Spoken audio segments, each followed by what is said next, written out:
50 years ago, we pioneered a path to the moon. The trail we blazed cut through the fictions of science and showed us all what was possible. It's very pretty out here. Today, our calling to explore is even greater. To go farther, we must be able to sustain missions of greater distance and duration. We must use the resources we find at our destinations. We must overcome radiation, isolation, gravity, and extreme environments like never before. These are the challenges we face to push the bounds of humanity. We're going to the moon to stay by 2024, and this is how. This all starts with the ability to get larger, heavier payloads off-planet and beyond Earth's gravity. For this, we designed an entirely new rocket. The Space Launch System. SLS will be the most powerful rocket ever developed.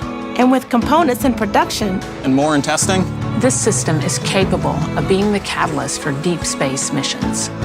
We need a capsule that can support humans from launch through deep space and return safely back to Earth. For this, we've built Orion. This is NASA's next-generation human space capsule. Using data from lunar orbiters that continue to reveal the moon's hazards and resources, we're currently developing an entirely new approach to landing and operating on the moon. Using our commercial partners to deliver science instruments and robotics to the surface, we are paving the way for human missions in 2024.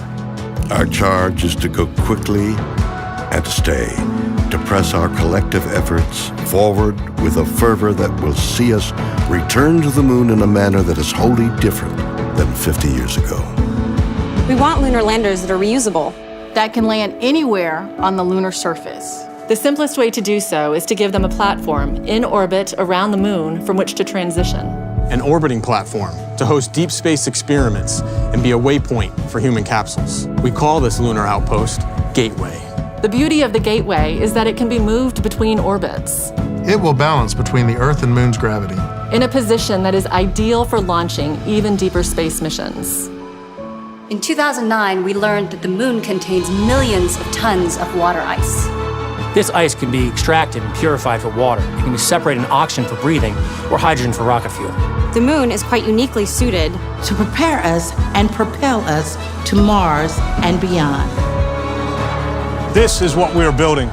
This is what we're training for. This we can replicate throughout the solar system. This is the next chapter of human space exploration. Humans are the most fragile element of this entire endeavor, and yet we go for humanity. We go to the moon and on to Mars to seek knowledge and understanding and to share it with all.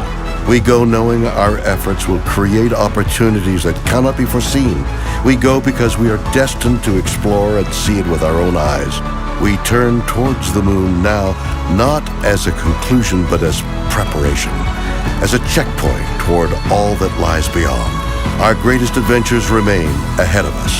We are going. We're going. We are going. We are going. We're going.